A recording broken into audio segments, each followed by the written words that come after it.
Alright guys, here we are from the infamous pool and we have a special guest today. Please introduce yourself. I'm Mikomi Hokina. I'm a cosplayer and ero cosplayer from Belgium. And I come to Japan nearly every year for holidays. Nearly every year? Okay, really? So you like it here? I like it here. It's really nice, yeah. But for today's shoot, why did you choose this specific location? Well, it is infamous for a reason. And as a ero content creator, I think it's really nice to have like those little references to memes and such. Right. And to add to the shoot. I think this pool in particular for, well, the porn in it, which is really fun. Even though I don't do porn, I think this fits really nice, like erotic shoot in there also. We definitely picked it knowing what it was.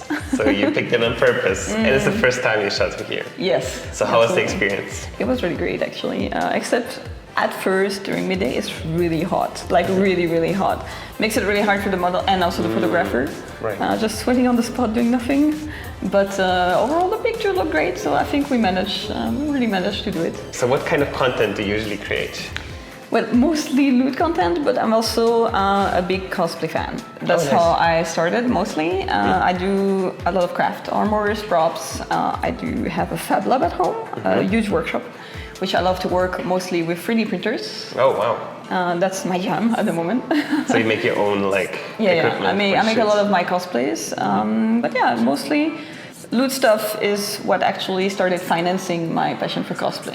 Because those 3D printers are not cheap. I think it takes a lot more work to look good while half naked than it does to be in full cosplay. Because full cosplay can cover up all the things and you can be a bit more relaxed when you shoot. When you do erotic content creation, in my opinion, at least from doing both, it is a bit harder because you really need to look good all the time. Get your tummy in. Stop breathing. Right, it's very challenging. So yeah, it is a bit more challenging. But yeah, the crafting part, of course, is also very challenging. So I guess it depends the cosplay you're doing and which characters. So yeah. Right. And today it's also cosplay, right? It's a cosplay. Yes, this one is my Rose from Dead Alive. Oh, Dead Alive. This one is not an official outfit, but we did an official outfit, which is probably not safe enough to be displayed right now, but definitely a spicy outfit. For that you got to check out her, her Patreon, was it? Okay, we'll put the link in the description box below for you to check it out. Of course, you're a legend, a legendary cosplayer and erotic content, lewd content creator from Europe, right, from Belgium.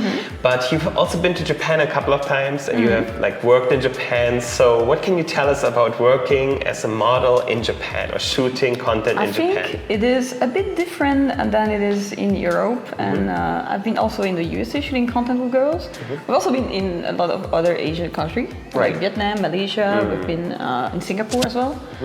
So I would say what's different here is that people are a bit more prude. But once they are shooting, this is wild. Prude, but then they are lewd. It's prude before the shoot, like the changing, for example. I would say in Europe, everyone is kind of like naked in front of each other. No one gives a goddamn about anything. Right. And during the shoots, it's also very relaxed. But here it's really more like, oh, we are not in work mode, so we are kind of like changing in other rooms and doing our makeup a bit like on the side. And during the shoot, then it's more relaxed because it's kind of like a work mode. It feels like it at least. Work mode. Which is really nice though. Nice.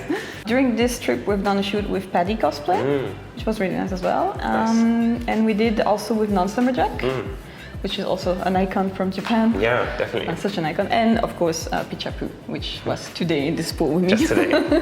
In Japan, it's called graveyard culture. What do you think about the Japanese industry and culture around model shooting? I think it is half secret and half open. I don't know how to explain that.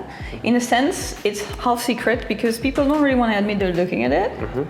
But at the same time, you have shops full of books that has it. And it's like something you wouldn't see in Europe, for example. Right. Like an actual physical book of erotic shoots or like the DVD stuff. Right.